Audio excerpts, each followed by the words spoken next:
Cette vidéo est sponsorisée par Card Market, le meilleur site pour acheter et vendre vos cartes. Je me suis fait un deck Firja, c'est un deck que j'ai eu beaucoup de mal à faire fonctionner au début.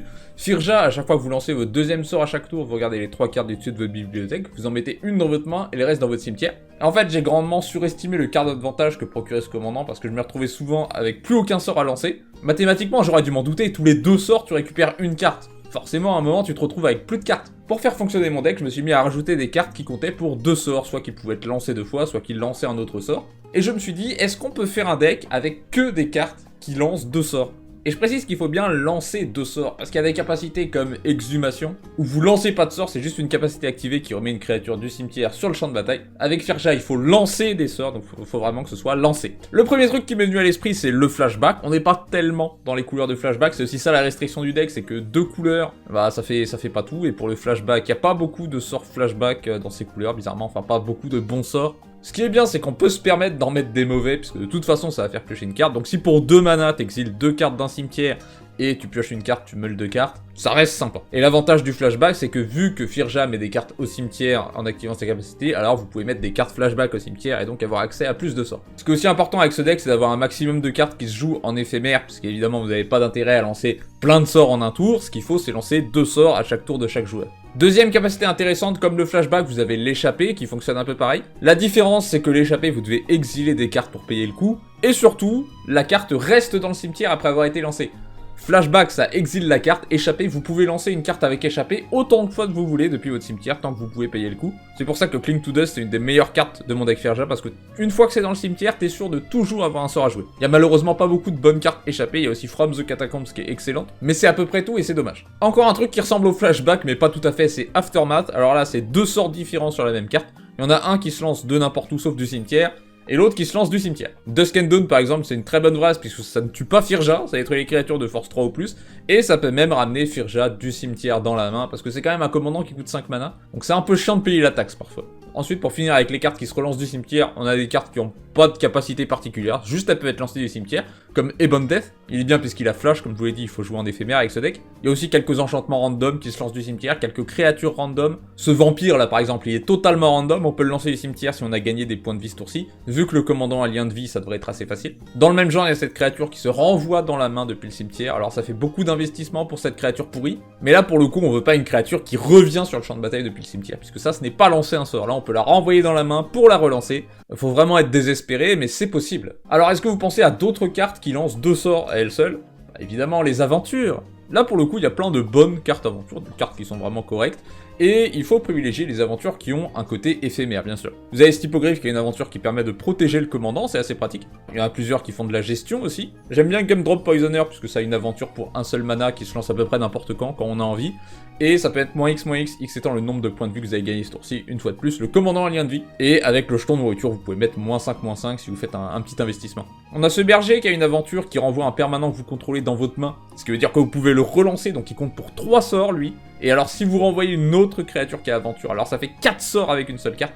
La vertu blanche elle est plutôt bonne, déjà il y a un éphémère qui crée un jeton, c'est pratique.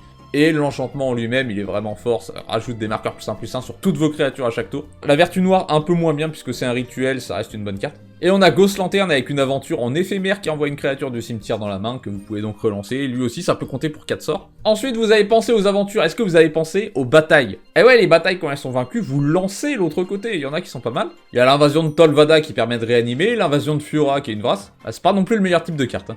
On creuse plus profondément, est-ce que vous avez pensé au rebond? Le rebond, c'est vous lancez le sort une fois et il se relance à votre entretien, donc très pratique, ça fait lancer un sort gratuitement. Le problème, c'est que dans ces couleurs, il y a presque aucune carte rebond, j'en ai mis quand même parce que j'aime bien la mécanique. Emerge Unscathed, par exemple, ça avait pas besoin d'avoir rebond, juste c'est un bon sort de protection, faut savoir. Protection contre une couleur de votre choix. Et le rebond, bah c'est juste là pour avoir un deuxième sort, puis ça rend une créature imbloquable parfois. C'est vrai, pourquoi il a rebond ce sort? Une mécanique évidente à laquelle vous avez peut-être pas pensé, c'est la cascade. Bah oui, cascade, ça joue forcément un autre sort en même temps que le sort que vous avez lancé. Par contre, c'est littéralement les pires couleurs pour jouer cascade. Tiens, je crois qu'il y a aucune carte noire qui a cascade en fait. C'est ça, il y a aucune carte mono blanche ou mono noire qui a cascade. C'est génial. Bon, j'ai quand même mis 2 cartes incolores complètement pourries, juste pour dire qu'il y avait des cartes cascade dans le deck.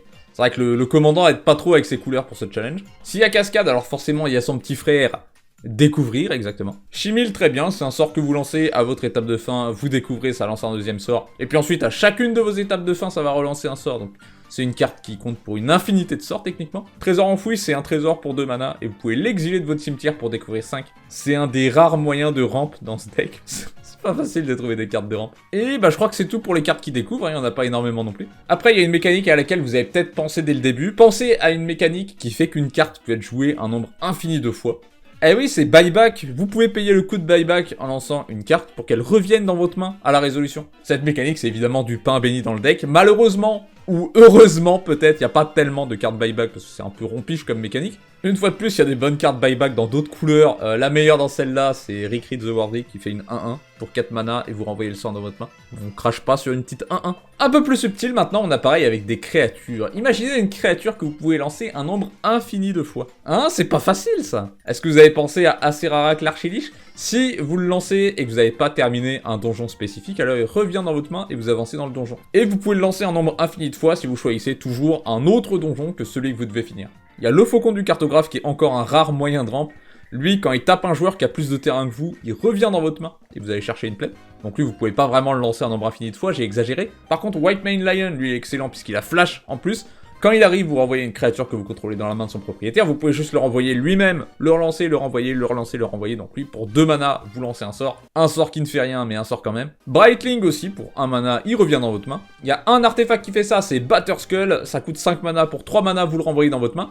C'est un gros investissement, mais techniquement, ça fonctionne. Il y a un enchantement qui fait ça, c'est la cage de main. Pour 2 mana, vous la renvoyez dans votre main, et vous pouvez enchanter une autre créature après, donc ça peut être pratique. Il nous reste quelques cartes bizarres auxquelles vous n'avez peut-être pas pensé. Vous êtes un expert si vous avez pensé aux 2 expertises de ces 2 couleurs. Les expertises, il y en a une par couleur, c'est des sorts qui font un truc et qui vous permettent de lancer un autre sort depuis votre main. Donc c'est une carte qui lance 2 sorts. En plus c'est pas trop mauvais, hein, expertise de Stram, ça vous fait 3-1-1 et un sort gratuit qui coûte 3 ou moins. Et l'expertise de Yaini, ça fait -3/-3 à toutes les créatures, notamment ça ne tue pas le commandant, donc c'est bien. Vous êtes un expert aussi si vous avez pensé au grimoire de Sarah Evoque. Alors lui, je l'ai mis vraiment parce qu'il y avait besoin de rampe, parce que j'ai un peu triché avec la dernière capacité, puisque ça permet de lancer un sort que si vous avez terminé un donjon. Donc ça donne l'initiative, donc il y a une possibilité que vous terminiez un donjon juste avec cette carte. Mais c'est vraiment parce qu'il y avait besoin de rampe dans le deck. Là, le deck est pas vraiment jouable à cause de ce problème de rampe. Il faut vraiment diminuer la restriction pour pouvoir jouer des cailloux, et là, le deck est pas mauvais du tout. Creuser merveilleux aussi, ça permet à votre étape de fin de jouer un sort gratuitement, puisque ça copie une carte de votre cimetière et vous pouvez lancer la copie sans payer son coup de mana, donc ça lance. Voilà, vous auriez pu passer à côté. Et franchement, si un seul d'entre vous a pensé à ça, si un seul d'entre vous a pensé à ce type de carte, sache que tu es le plus grand génie que la Terre ait porté. Les pulsations. Les pulsations, ça a un effet, et ensuite, si une condition est remplie, le sort revient dans votre main. Pulsation des champs, vous gagnez 4 points de vie. Si un adversaire a plus de points de vie que vous, ça revient dans votre main. Donc techniquement, ça peut être lancé un nombre infini de fois. Et c'est la carte finale que j'ai à vous proposer. Donc comme je vous l'ai dit, dans ce deck, on a à peu près tout, hein. Il y a de quoi tout faire. Il y a juste pas assez de rampe. Et on peut pas du tout se passer de rampe dans le deck, puisque le but c'est de lancer 2 sorts à chaque tour de chaque joueur. Donc c'est littéralement un deck où il faut beaucoup rampe. Mais bon, c'était un exercice amusant, puis s'il y a des trucs que j'ai oubliés, n'hésitez pas à le dire en commentaire. Et voilà, c'est tout pour ce deck, j'espère qu'il vous aura amusé. Merci aux membres qui soutiennent la chaîne. Songez à devenir membre si vous avez envie de me soutenir, sinon abonnez-vous, c'est gratuit et ça me soutient aussi. Rejoignez le Discord si vous voulez parler ou jouer à Magic. Et puis à la prochaine!